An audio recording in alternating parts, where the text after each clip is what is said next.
எல்லாருக்கும் வணக்கம். இன்னைக்கு தந்தையர் தினம். அதாவது தந்தை அப்படின்னாலே ஒரு விந்தை அப்படி தான் சொல்லணும் நம்ம. ஏன் அப்படின்னா, எவ்வளவு கஷ்டங்கள் இருந்தாலும் அதெல்லாம் மனசுக்குள்ளேயே வச்சுக்கிட்டு, வெளியில புன்சிரிப்போட நமக்கு தேவையானதெல்லாம் பூர்த்தி பண்ணக்கூடிய ஒரு ஜீவன் இந்த உலகத்தில இருக்கிறார் அப்படின்னா, அது தந்தை தான். அதில எந்த மாற்று கருத்தும் யாருக்கும் இருக்காது. ஆ நம்ம ஸ்கூல் ஃபீஸ்லேருந்து நம்ம ஆரம்பிச்சோன்னா கூட, அந்த டேட்டு முடியிறப்போ தான் அது நம்மளுக்கு கிடைக்கும்.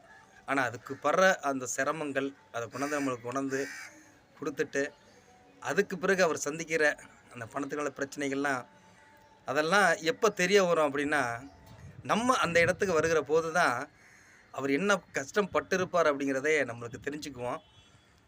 ஆரம்பத்தில அப்பா ஒரு செல்லம் குடுத்து நம்மள வழி நடத்துறது. விளையாட்டா இருந்தாலும் சரி, எங்க அழைச்சிட்டு போறதா இருந்தாலும், அவங்க தான் அதில செய்வாங்க. ஒரு கட்டத்தில அவங்க நம்மளுக்கு எதிரா வருவாங்க. நம்ம அப்படி நெனச்சுக்குவோம். ஒரு காலேஜ் போற காலகட்டங்கள்ல பணம் கேட்டோம்னா, ஏன் என்னங்கிற கேள்விகள் வரும். அப்ப நம்ம ஊதாரித்தனமா செலவு பண்ணுறதுக்கு காசுகள் கிடைக்கிறம்போது, கேட்கும்போது கிடைக்காது. அப்போல்லாம் நம்மளுக்கு அவர பார்த்தா வில்லனா தெரியும். ஆனா போக போக தான் அப்பா ஒரு தெய்வங்கிறது நம்மளுக்கு புரிய வரும். அத இழந்தவங்களுக்கு ரொம்ப அந்த வலிய குடுக்கும். இருக்குங்கிற போது தெரியாது. யாருமே எப்பயுமே இருக்கிற போது அந்த அருமை தெரியறதில்ல. அது பறிபோகுகிற போது தான் உண்மையிலேயே உள்ளார்ந்த அன்பு, உள்ளார்ந்த பாசம்னா என்ன அப்படிங்கிறது நம்மளுக்கு தெரிய வரும். அதெல்லாம் இப்ப நம்ம உணர்றோம் இல்லையா? எங்க அப்பா எங்க அப்பாவே நான் எடுத்துக்கிறேன். ரொம்ப நேர்மையான மனிதரு. கரம்பயம் உரக்கடை ராமச்சந்திரன் அப்படின்னா, சுற்று வட்டாரத்துல எல்லாருக்குமே தெரியும். பக்கா கம்யூனிஸ்ட்டுக்காரரு.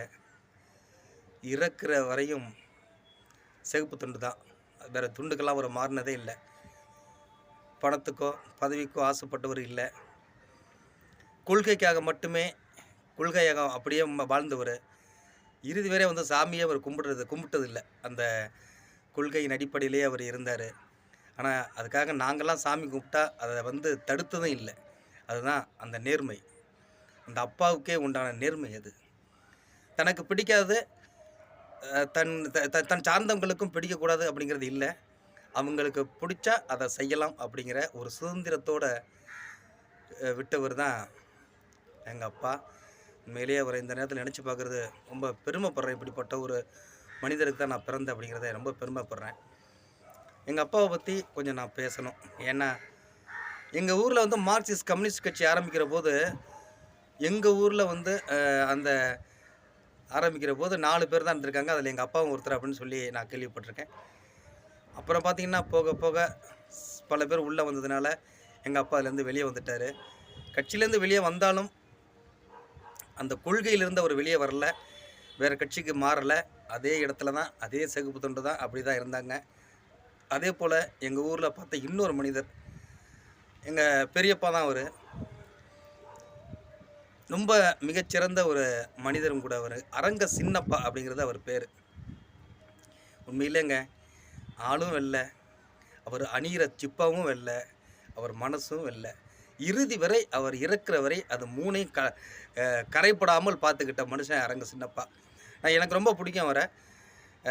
அற்புதமான ஒரு மனிதர், ரொம்ப நேர்மையான மனிதர். சிரிச்ச முகத்தோடவே இருப்பாரு. அவரும் கம்யூனிஸ்ட்வாதி.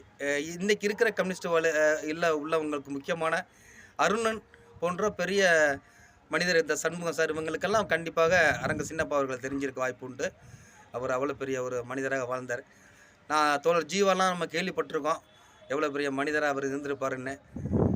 அவரெல்லாம் நேர்ல பார்த்ததில்ல. ஆனா, இப்ப எங்க அப்பா மாதிரியோ, அரங்க சின்னப்பா மாதிரியோ உள்ள ஆட்கள பார்க்கும்போது, அவங்கலாம் எவ்வளோ நேர்மையா இருந்திருப்பாங்கங்கிறத நாங்க உணர்றோம். அந்த இடத்த வச்சு நான் பார்க்குறேன் உண்மையிலேயே. உண்மையிலேயே இன்றைய இந்த தந்தை தினம் எங்க அப்பாவ மிகவும் எனக்கு நினைவுபடுத்தியிருக்கு.